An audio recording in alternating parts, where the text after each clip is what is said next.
look at John chapter 6, the great Eucharistic discussion of our Lord here, where he teaches us on the Eucharist, the reality of his presence in the Eucharist, and it's quite a chapter. And so we're about halfway through it now, and Jesus has been saying, that he's the living bread, come down from heaven, and so on. And so we start to see that, first of all, I'm going to just title maybe the message, just believe what Jesus says, all right? Because it's a call to faith here. It says here, the gospel opens, that the Jews murmured about Jesus because he said, I am the bread that came down from heaven. And they said, is this not Jesus, the son of Joseph? Do we not know his father and mother?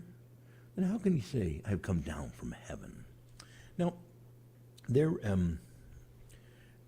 you and I might, if somebody were to just come up and say, I've come down from heaven, we'd probably be a little bit like, not so sure about that.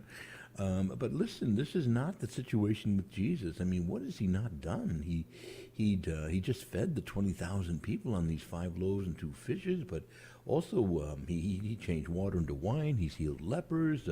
He healed the centurion servant. He's cast out demons. He's healed the lame. He healed the woman with the hemorrhage. He raised Jairus' daughter from the dead. He cast out blindness. He's cured the man with the withered hand, and he's walked on the water. He's calmed storms at sea, and he's healed the deaf and the mute, and miraculous catches of fishes, and he's raised the widow's son. I could go on, but raised Lazarus. All these things that the Lord, these miracles, and so it's in a certain sense, their faith, their lack of faith is a scandal, because how many more things does the Lord really need to show them to show that he's no ordinary? You're not your average Messiah. He's come from heaven. He's got the power to work miracles, and he teaches with authority, and so on. So again, even though there is this perhaps rather bold statement, Jesus says, I have come down from heaven, they're all focused on, wait a minute, we know his mother, and we know his father, and we know, all these people were our, folks that we know about, and what does he mean to say he came from heaven? So they're focusing on his human origins, which were humble indeed, but as I say, they're not willing to focus on his claims to great divinity, and he needs them to understand this divinity, because you see, he's going to give them this teaching on the Eucharist, which is difficult for them. But at one point he says, well, what if you were to see the Son of Man returning to where he was before? In other words, the idea being that, do you understand who it is that's talking to you? Do you know? Do you understand who it is who is speaking to you? And the answer is, for most of them, no.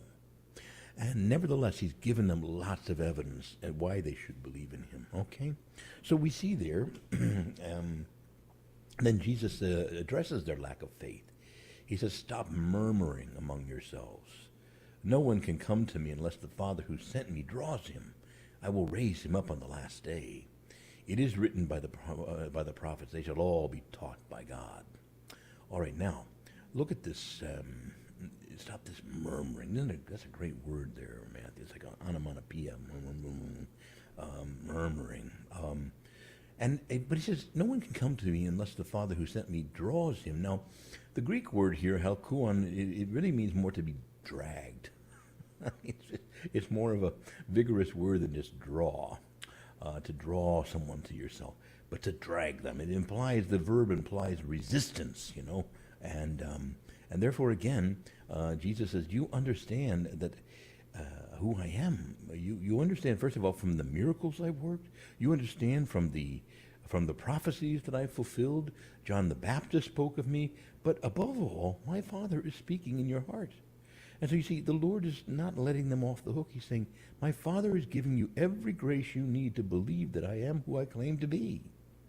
And so again, these things are very important for us to remember, because it could seem sort of unrealistic and maybe too demanding to ask an ancient group of people who never, who knew Jesus just in his human origins, to say, my gosh, he's come down from heaven. He's the Lord. But remember, you're thinking You're not including important things, the miracles, the prophecies he's fulfilled, and the Father's voice speaking in their hearts, you see, calling them, dragging them, if you will, to faith, but they're resisting, you see. They're resisting. And so it is that the Father has to drag us, you know. There's an old internet thing, you know. I want to tell you, I had a drug problem when I was young. That's right. I was drugged to church on Sunday morning. I was drugged to weddings and funerals. I was drugged to family reunions. I was drugged out to the woodshed, you know, and when I did something wrong, and so on. So again, but this idea of the importance of faith, and that the Lord is not asking them just out of the blue to have faith in him. He's given them lots of evidence as well as graces, and that's the same for us, you see. So now, we come to the food of faith. He says, now look, you've talked about your ancestors who ate manna in the desert, but they died. But I am the bread that has come down from heaven so that one may eat of it and not die. I am the living bread that has come down from heaven. Whoever eats this bread will live forever, and the bread I will give is my flesh for the life of the world. Well, that really sets him off. And that's going to usher in next Sunday's gospel. The bread I will give is my flesh. And he goes on to say, you must eat my flesh and drink my blood. Crazy talk. And again, we have to see that we've got to have faith in the one who's saying this to us. That we're not going to just, have a, just kind of, have this stuff appear to us and we believe it, but we have to accept that, first of all, faith is a grace that God gives us, but also that we need to know who is saying these things to us. It is the Lord. And so again, we're in the middle here of this great discourse on the Eucharist from Jesus himself.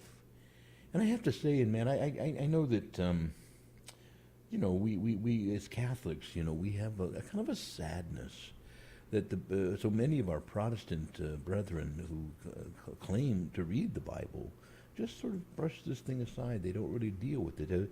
Have you had any interesting debates or discussions with people who are not Catholic about this? Oh, yes, most definitely. I jokingly call John chapter 6 the chapter that, most Protestants seem to ignore, and I've brought it up, and they always sort of say that's interesting, and, they want to interpret it in a figurative way, but it's also interesting that they'll say everything from Genesis is exact, I don't know how old Moses was, but they'll be like, oh, he's like, he was literally 600 years old. I was like, well, maybe. Or maybe that's also using some level of poetic language, but it's like, it's just interesting where they pick and choose to be like, oh, this is absolutely symbolism.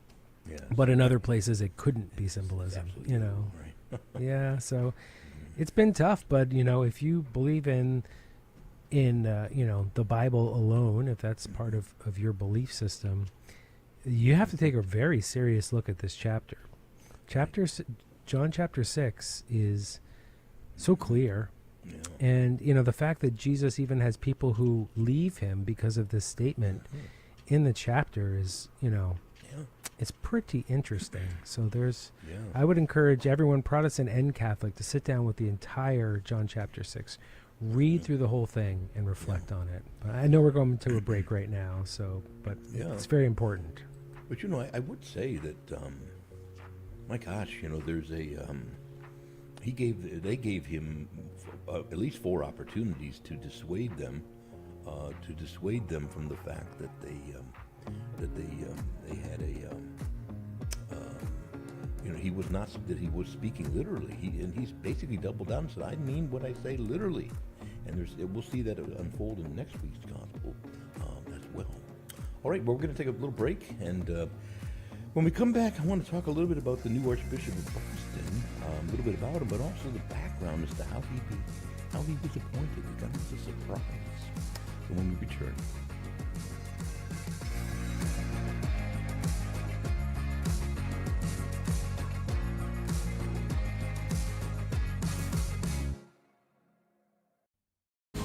Arm yourself for the daily spiritual battle. Visit St. Michael's Armory for beautiful sacramentals, recast antique metals and religious jewelry, and our exclusive sterling silver and wool brown scapulars. Pick up these means to strengthen your soul and arm yourself well for the battle of life. stmichaelsarmory.com. That's stmichaelsarmory.com. Spiritual armor for the battle of life. Hey there, Adam Bly here along with Debbie Georgiani, co-hosts of The Spirit World. Why do so many exorcists have a strong devotion to Mary? Because they have seen her power in spiritual warfare. On the next episode of The Spirit World, we'll share how you can bring a Marian dimension to your prayer life and appeal to Mary and her virtues in your struggles with the enemy. So join us on The Spirit World this Saturday morning starting at 10 a.m. Central, 11 a.m. Eastern. Welcome back to The Quest, an extraordinary journey where every step brings us closer to discovering God's love for us. Want to join the conversation? Give us a call at 877-757-9424. All right, we are back, and so it was announced on August 5th that the Pope Francis has appointed Bishop Henning of the Diocese of Providence, Rhode Island, as the new Archbishop after the resignation of Cardinal Sean O'Malley, who was 80, was accepted. And they always submit their resignations, as you know, at 75 pro forma, and then it's up to the Pope to decide whether it's to be accepted quickly or and so he had an additional 5 years. But I think once they reach 80, it's getting harder. I mean, how many people are running huge corporations at age 80? And that's kind of the way what it amounts to in a way. All right, now, but it's interesting here that Bishop Henning had only really been in his current diocese for a little over a year, and that raised questions about hey, what's going on here? And I want to read to you just a little bit about Bishop Henning, but I would also then want to talk a little bit about the background of his appointment. To the people of the Archdiocese of Boston, Bishop Henning brings the heart of a pastor to his new role, and Cardinal O'Malley had been saying. Bishop Henning's fluency in Spanish will allow him to engage directly with our large Hispanic Catholic population. The Archbishop-elect has extensive academic credentials, having received a BA and an MA in history from St. John's University and so on, and then receiving priesthood training at the Immaculate Conception in New York Seminary. And in 1992, he was ordained. He has a licentiate in biblical theology. All right. He also knows a good number of other languages, 4 or 5 languages, really. He knows Hebrew and Greek as well. So he's very knowledgeable. His own diocese, people there found him very able to listen to kind of both sides. We have, unfortunately, sides in the church, and he was able to deal pretty well with both sides of the church. Everybody felt that he was a good, solid bishop, and so good news for Boston, I think. But I want to ask you to ponder. There had been a lot of I won't say politicking, and in terms of the long road to replacing Cardinal O'Malley. Fundamentally, it would seem that the Cardinal Blaise Suppic, and if the reports are correct, also Cardinal Wuerl, who are both on the Congregation for Bishops, and do have some influence, and therefore who are appointed bishops. But they had been really pushing for Bishop Cardinal McElroy, who was in San Diego, to become the new Bishop of Boston. And there was some moving behind the scenes that went on there, and the article here from the Pillar describes Cardinal Christophe Pierre as a bit annoyed, or very cool to that idea, and a little bit annoyed at some of the machinations going on. Also, apparently, Cardinal O'Malley was also very annoyed that there was this stuff going on behind his back.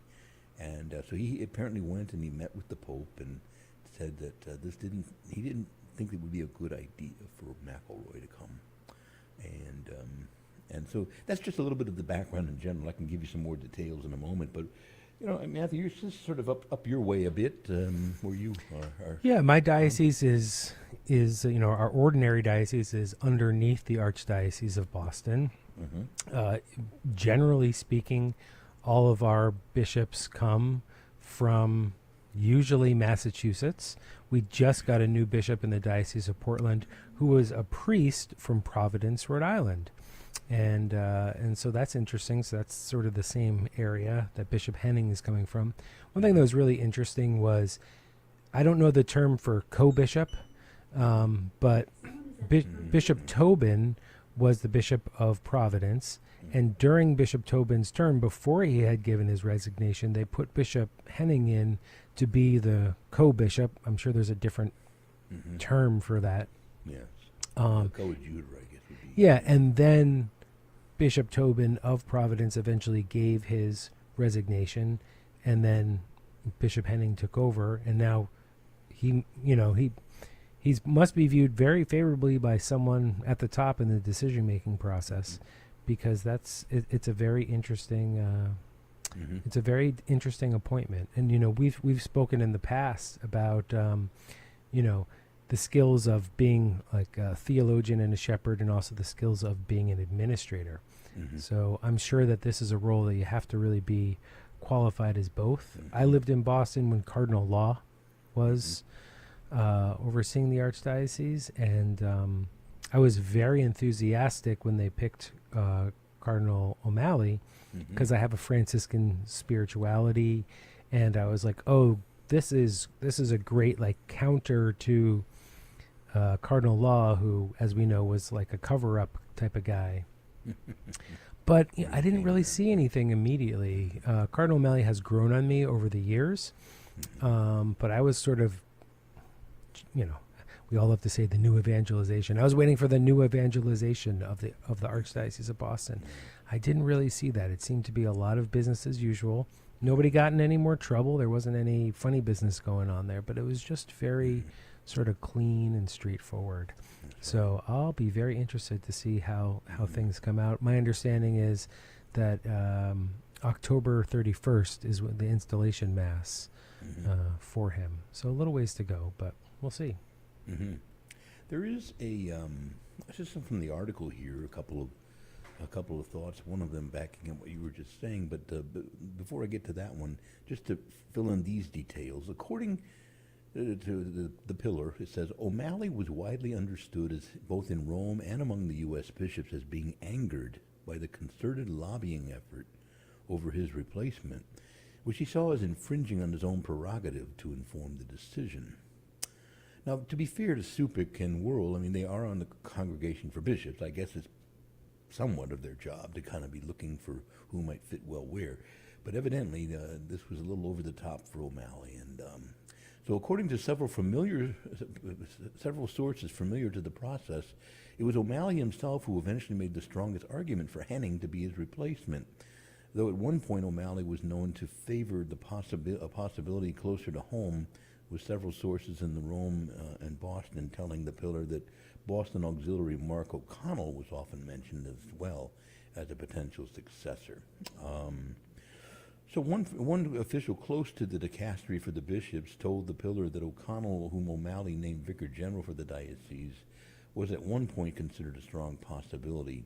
But I think that was a moment where it was possible after the Pope ruled out McElroy, the official said, but added that O'Malley didn't seem to favor beginning with O'Connell as coadjutor, and the conversation began all over again. So it's a lot of back politics like that. But at the end of the day, it is a kind of a meteoric rise that the article says here for Henning. It's that he has accepted this, been appointed to this position and accepted it. And it's, by the way, it occurs to me, too, that when O'Malley came to Boston, he'd only been in his diocese, where he'd come from, over maybe just a couple of years as well. So So I guess some of these really big dioceses sometimes can steal away even a bishop who hasn't been in position long, and so on. But I have to say, I do worry about Cardinal McElroy being sent anywhere right now. When our diocese comes open, I'm concerned he might be considered.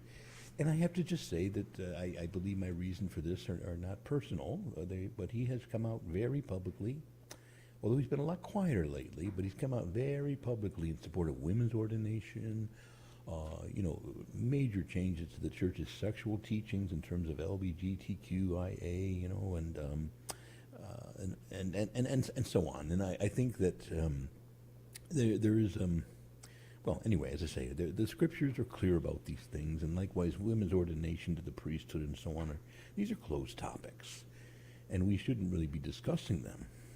So I don't have anything personal against Cardinal McElroy, but when he came out very publicly with these sorts of teachings or statements of his own, I should say, I was really quite concerned when he was then even after those statements, appointed cardinal, and it looked like he was going to be. Do you really think they're going to keep a cardinal in San Diego? I don't know. It hasn't traditionally had cardinals, but neither did Houston. But now they've kept their cardinal a good while. So I don't know. But my hope is that I don't think it would have been a good match. I think the Boston Archdiocese has had a pretty good, so say Orthodox bishop at the helm. And even though law was replaced under, difficult circumstances, to say the least, he handled the whole sexual abuse crisis very poorly. But he was, generally speaking, though, a very orthodox bishop in terms of his views. So I would say that this would be kind of really to bring in somebody who's kind of a firebrand like McElroy would be, would probably not have been a good idea, and so on. But again, it's an interesting thing behind the scenes. You wonder, what conversations and things go on when these seas are coming open, and this sort of pulls the veil back just a little, so that we have an ability to see how some of the things are done. Now, it says, looking beyond the Boston appointment, according to the Pillar article, with several other American archdioceses due for changes in leadership in the coming months and years, the unspoken subtext of Henning's appointment may be how contentious the process has become for naming bishops in major U.S. sees.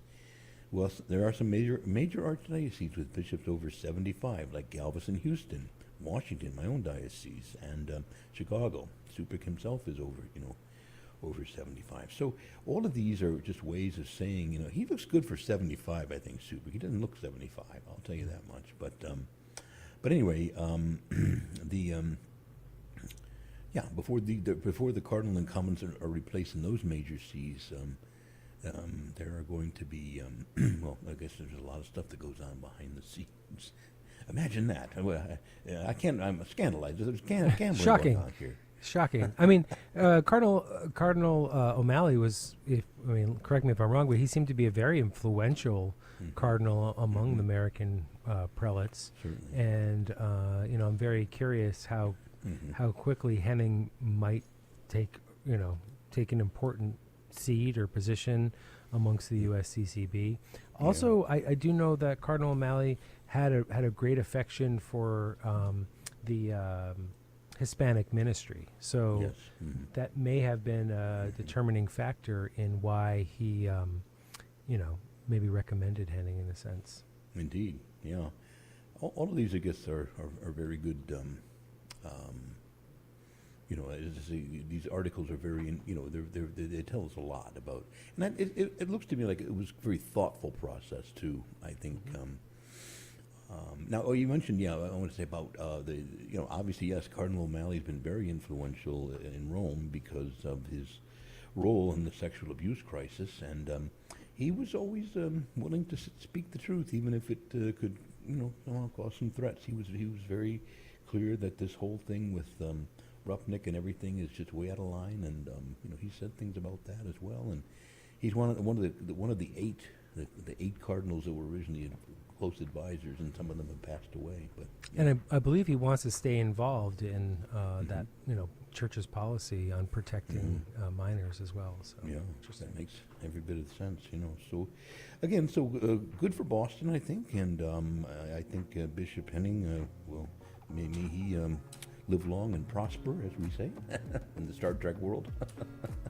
And we could, we're going to be taking a little bit of a break now. But when we come back, I'd like to talk a little bit about the Vatican response to the, the scandal, shall we say, at the Olympics, and some interesting commentary on that when we return.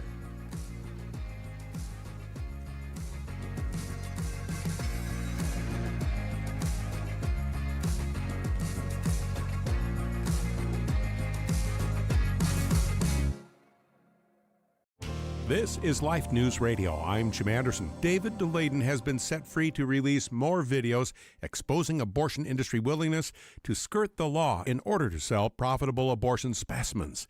The videos were seized from DeLayden in a California State Police raid under then California Attorney General Kamala Harris after she personally met with Planned Parenthood officials whose workers were featured in the videos. The videos are not recommended for most to see. A federal court in May ruled DeLayden may release videos subpoenaed by Congress. DeLayden now tells Daily Caller a Kamala Harris presidency would be incredibly dangerous for civil rights. The Thomas More Society filed suit on behalf of New York pregnancy support centers Wednesday against state efforts to specifically ban speech about abortion pill reversal. State actions seem almost silly after discovery that progesterone has supported naturally endangered pregnancies for many decades. And that action is identical to how abortion pill reversal counteracts abortion pills. This is Life News Radio. A culture of life has a rarely mentioned but very formidable enemy. Pornography is material that deceives its consumers into thinking that they possess beauty, while the reality is they are possessed by a lie. The first step may be to talk openly with your pastor or confessor, reject the lie, and recognize that a culture of life relies upon you.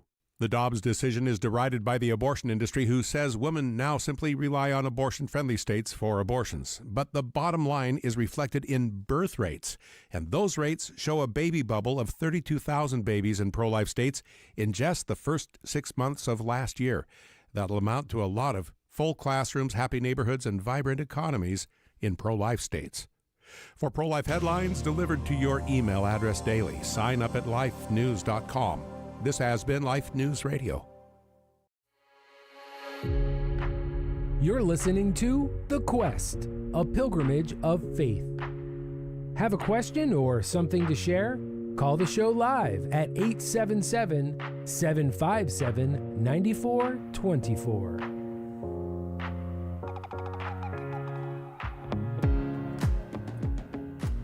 All right, we are back. My voice is acting funny today. But anyway, we're back, and I want to talk a little bit in a moment about the situation of the Vatican's response to the so-called weird Last Supper scene and so on with the Olympics. But before I do that, just as a kind of a quick something in passing, there's some news today in the Pillar that over 12 priests were arrested in a new surge of Nicaraguan repression. And as you know, the whole church is really up against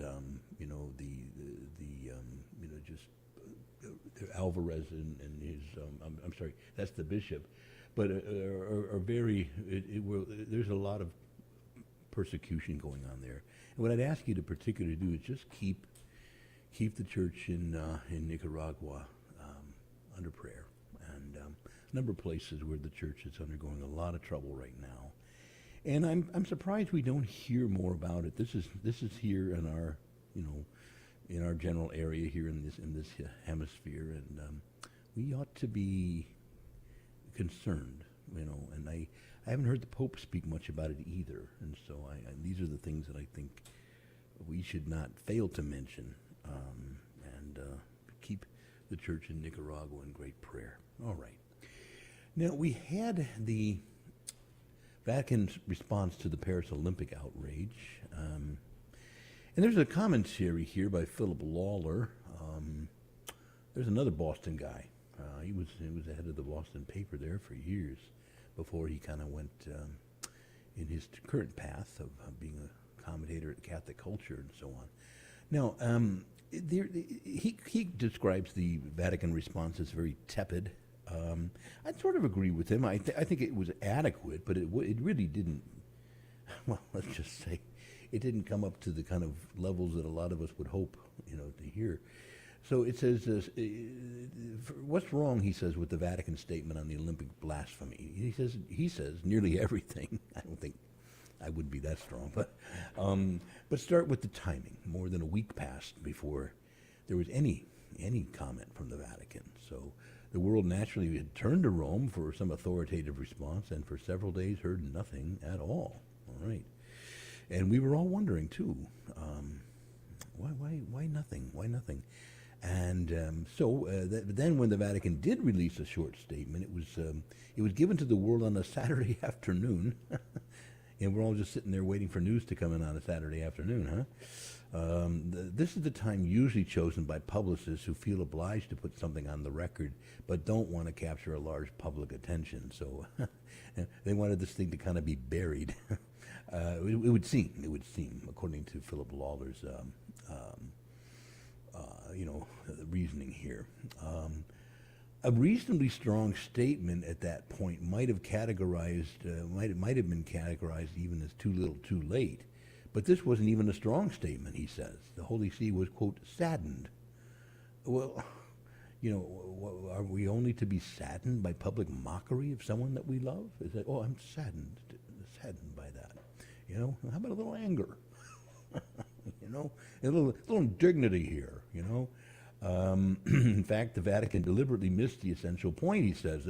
The statement went on to deplore the offense caused to many Christians and believers of other religions, and later referred to allusions ridiculing the religious conviction of many people.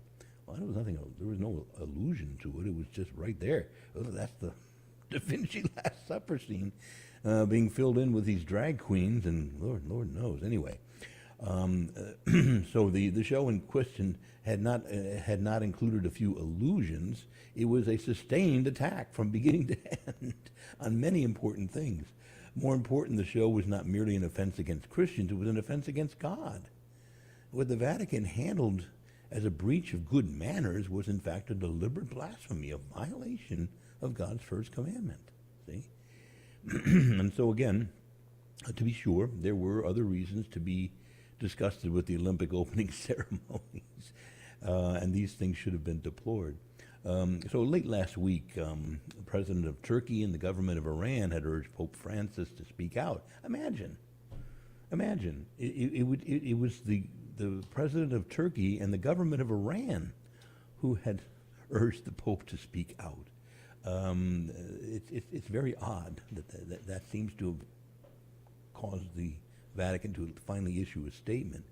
Was the Vatican more concerned about the reaction of Muslim leaders than the outrage against the world's faithful Catholics? You see, and so again, it's and he points out here to date, Pope Francis has still not issued his own statement. And so how can we explain the Pope's silence on this parish outrage?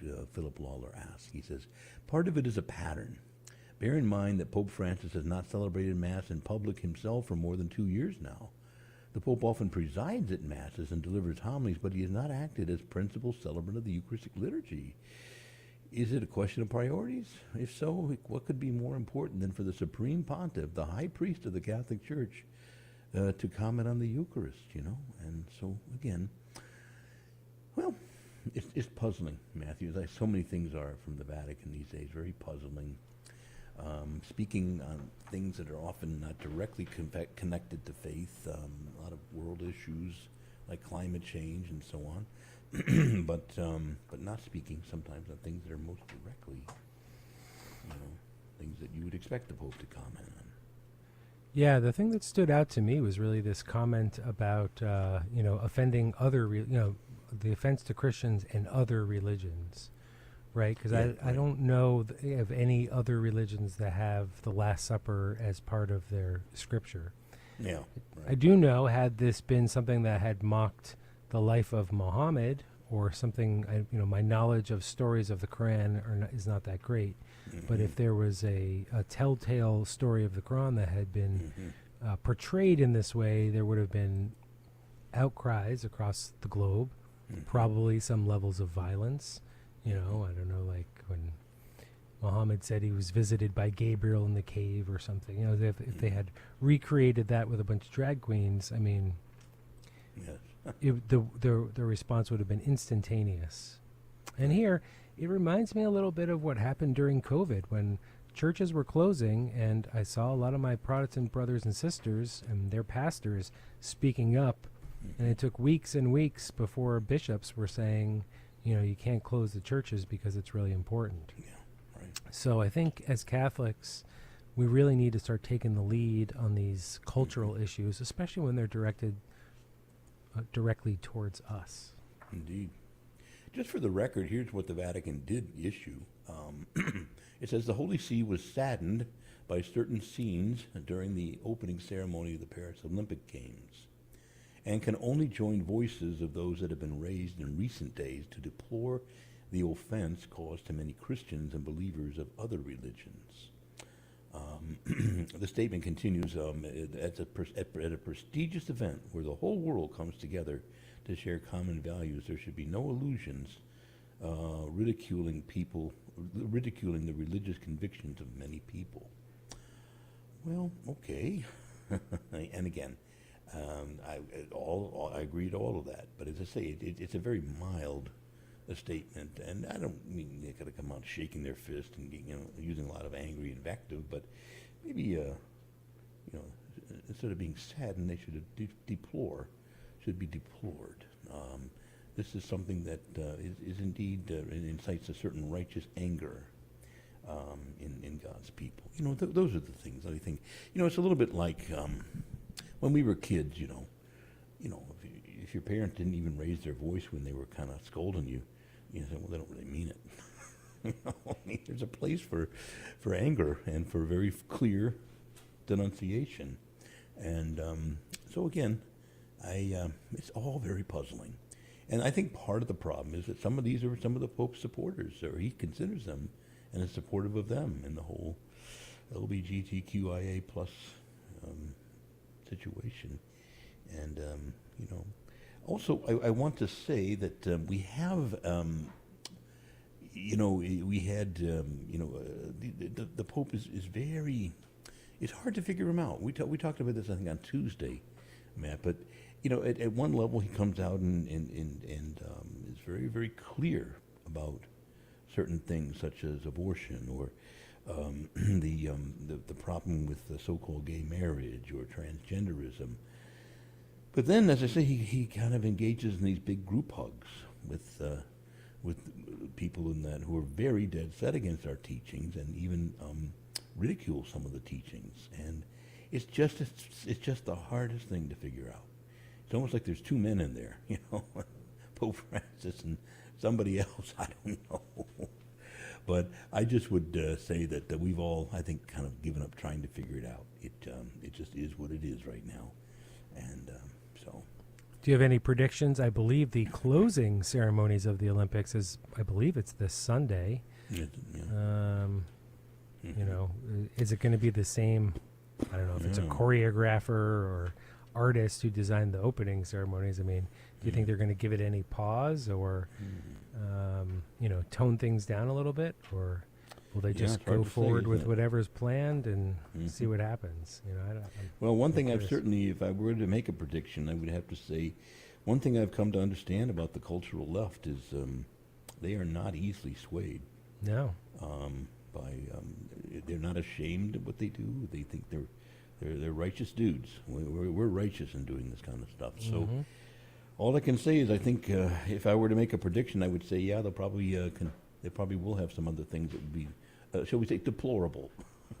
Yeah, even if it's not sadden us. Not a direct attack at Christians, it very well could be a direct attack on values that Christians hold dear, like the family, or something like that. And then they'll just, of course, say, "Oh, you're just misinterpreting it," Right. But save that for the Monday news cycle or Tuesday show, because there might be something to look forward to discuss. I love the there. Olympics. I especially like track, and I love the track events.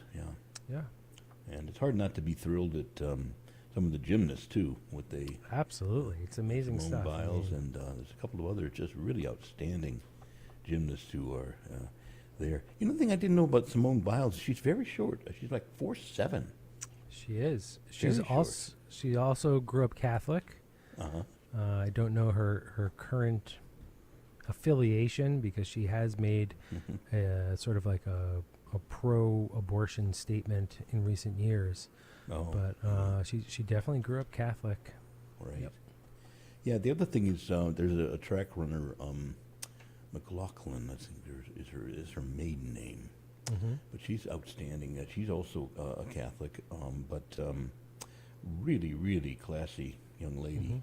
She's like Simone Biles, maybe a little older now, in her mid to late 20s rather, but she's still catching all these new records, and she's out there, bringing in the gold, so to speak, and so it's a pretty exciting game. I think also most of the swimming events I think seem to be over, but Katie Ledecky, she's one of our, also a Catholic, and a member of our diocese here in Washington, and wonderful. She got some gold medals as well. So we Catholics have nothing to be ashamed of here. We're helping to bring in the gold. Amen. And I think these athletic achievements is really something to celebrate. It is really something to enjoy. And it's a disappointment when they try to bring all this cultural nonsense into something that even the plain vanilla statement from the Vatican,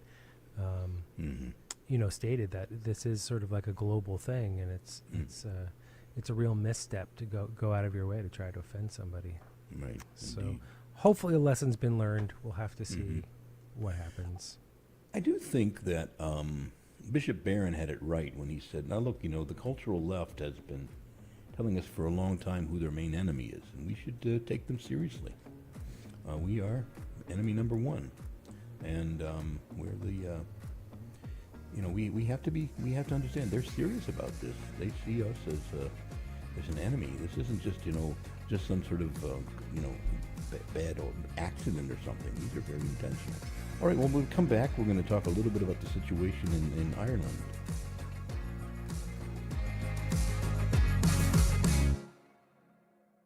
This is Franciscan Media's Saint of the Day for August 9th. Today we celebrate Saint Teresa Benedicta of the Cross. Born into a large family of German Orthodox Jews in 1891, Edith Stein was a deep thinker and a non-stop reader who rejected Judaism at age 14. Through her university studies, she developed a strong interest in Catholic beliefs and thinkers. After reading the autobiography of Saint Teresa of Avila, she asked to be baptized. 10 years later, in 1933, Edith entered a Carmelite monastery in Germany, taking the name Sister Teresa Benedicta of the Cross. Transferred to the Carmel in the Netherlands, she had been living there only a short time when the Nazis occupied that country in 1940. In retaliation for being denounced by the Dutch bishops, the Nazis arrested all Dutch Jews who had become Christians, including Sister Teresa Benedicta and her birth sister Rosa, who also had converted to Christianity. 1 week after being transported to Auschwitz in 1942, she perished in a gas chamber. In 1999, a year after her canonization, Pope John Paul II named Saint Teresa Benedicta of the Cross one of 3 female patron saints of Europe. There's more about the saints, along with inspiration and Catholic resources, at our website, saintoftheday.org. From Franciscan Media, this has been Saint of the Day. This is The Quest from the studios of the Guadalupe Radio Network. Share the show with a friend. You can find us on social media. Want to listen again? We're on Apple Podcasts, Spotify, YouTube, or wherever you enjoy listening to podcasts. Yeah, so yeah, we're out there, Matthew. We got all the Spotify. We're at the different podcasting sites for Apple, all that stuff. They can find us all over the place. Yes. All over the place. Yeah, pretty much every audio podcasting platform, even the strange ones across the globe that you've never even heard of. We're on there, and then we're on all of your basic video platforms, YouTube. We're Rumble, on Twitter, now called X. We're on TikTok, although I don't go there and I haven't viewed it, but I know we're feeding it, and people. And it's funny. TikTok's interesting because it's short form thing, so you'll see people come on and they'll watch a thing for like 20 seconds and then they'll go away. And we're on Instagram, but that goes away after the show. So Instagram we're on live, but afterwards it doesn't stay on there forever. But YouTube and Rumble, you can find us there forever, and Facebook. Don't forget Facebook. Yeah. So all right. All over the place, and we have the show notes there, so check it out. That's it. Well, this is a sad story out of Ireland, that in Dublin, one of the larger cities of Ireland, there's only one seminarian for the whole of the Dublin Archdiocese of over 1 million Catholics. So the article here is from the Catholic Herald, and it says the maxim that the sins of the fathers are visited on the sons is true in a particularly grim sense in Ireland, where in the Archdiocese of Dublin there's only one man training for the priesthood, and another entering seminary formation in September. So they'll double their numbers, go up to 2. Others are, yes, the vocation director says there are others in the process of discernment, but it's a dispiriting prospect for a capital city, Dublin, where there are just over 1 million Catholics in 200 different parishes, and it's a crisis of faith there. It's not difficult to identify the reasons for the decline in vocations. It would take considerable strength of character to enter the priesthood in contemporary Ireland, where a succession of clerical sex abuse scandals had tainted the reputation of the church to the point where it's reflexively associated with abuse and cruelty, even though this is obviously not the lived experience of most Irish Catholics. And so this article is saying, but I have to say, attributing it to the sex abuse scandal is understandable. But in this country, that hasn't had to put a big dent in vocations. It's amazing to me that, who would want to study for the priesthood today? You'd think, but in fact, we have a rather robust vocations in this country currently. Last June, we ordained 16 men for this diocese, and we've got about 75 in formation, and we're much smaller than the Dublin Archdiocese in terms of the number of Catholics. So and yes, we've had this sex abuse crisis here too. So it just seems to me there's probably some other aspects of it that are going on. And so the article does explore, let me read to you another paragraph here. The Irish journalists talk about Catholicism in Ireland in terms of psychological abuse, of a darkness from which contemporary Ireland has emerged into the sunlight of secularism. This is itself a myth, but it's a powerful one, a trope in public discourse which is almost wholly unchallenged. So again, basically, the church has all these rules, and they're just uptight about all the kind of stuff that they a lot of the seculars want to call almost a form of psychological abuse. Never mind that we're reflecting the teachings of Jesus. But as I say, there is this this situation where you've got, how quickly the faith has fallen in Ireland is just, I'm aghast. I mean, it was once the great Emerald Isle where they sent vocations of priests all over the world to be missionaries, and now, wow. I don't know. You got some thoughts on your experience with this? I do. Well, my last name is Maloney, so of course, I care a lot. Yeah, it's really disappointing. I mean, my diocese, we have only about 1 million, a little over 1 million people here in my state, 300,000 of which are Catholic. We have 3 American seminarians.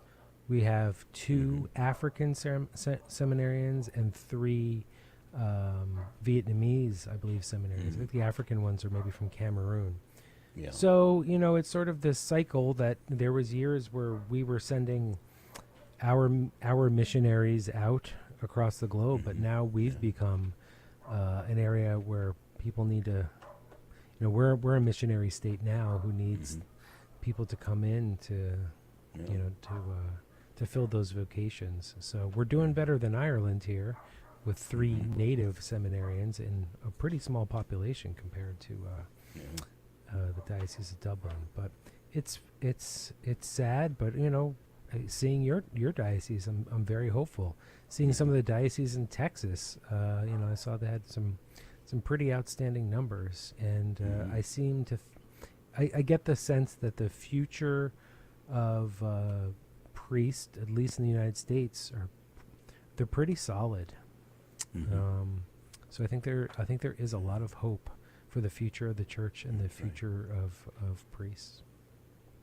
Some other statements from the article here. It says the current church in Ireland is vilified as a kind of an aberrant and abusive parent, and is paying the price for the past sins of the hierarchy. We don't need we don't need reminding that exactly the same phenomenon took place across the global church. In Ireland, however, the church had furthest to fall, because Catholicism is so deeply wed into Irish life, and goes on to say that the casualties of abuse were not just the disillusioned faithful, very many of whom have now rejected the church outright, but the backlash also fell on innocent, hardworking, and committed priests who did only good during their ministry, and then found and find that ministry has now been tainted by the corruption of others and the failure of the Vatican authorities to act on what they knew. And so again, any audit of Irish Catholicism must conclude that it has been an expression of the highest spirituality and the lowest lust for power and control. And now, to quote the Puritan poet, the hungry sheep look up and are not fed. And so it's, attracting young men to the priesthood in these circumstances, to give up their lives to the service of the church and its people, is a huge challenge today.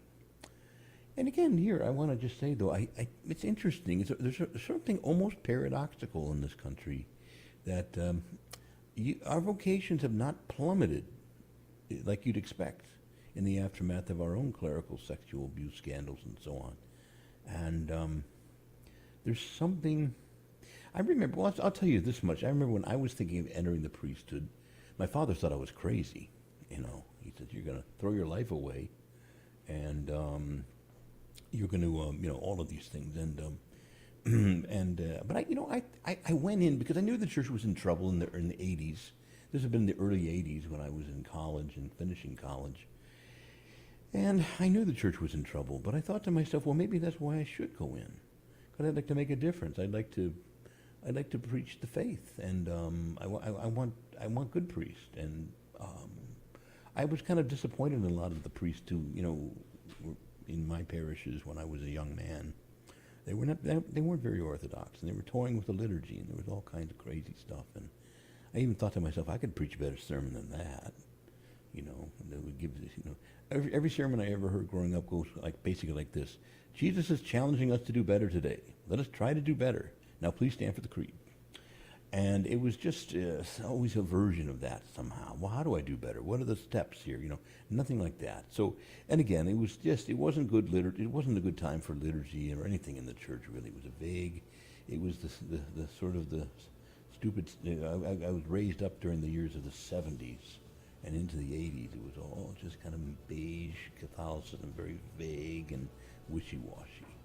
So I entered because I thought, well, maybe I could make a difference. And I was just angry enough with the church to say, well, I'm going to do something about it. And I was a church musician, so there was some affinity there. But anyway, I think that it doesn't necessarily have to be the case that that the vocations just utterly plummet. So there's something else going on in Ireland, and I think, yeah, it's kind of a father wound or a mother wound going on there, something deeper. All right, well, listen, God bless you all. I'm going to just say have a great weekend, and may Almighty God bless you all, the Father, the Son, and the Holy Spirit. Amen.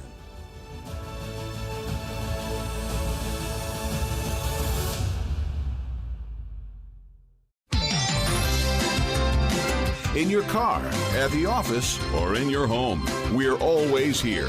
This is the Guadalupe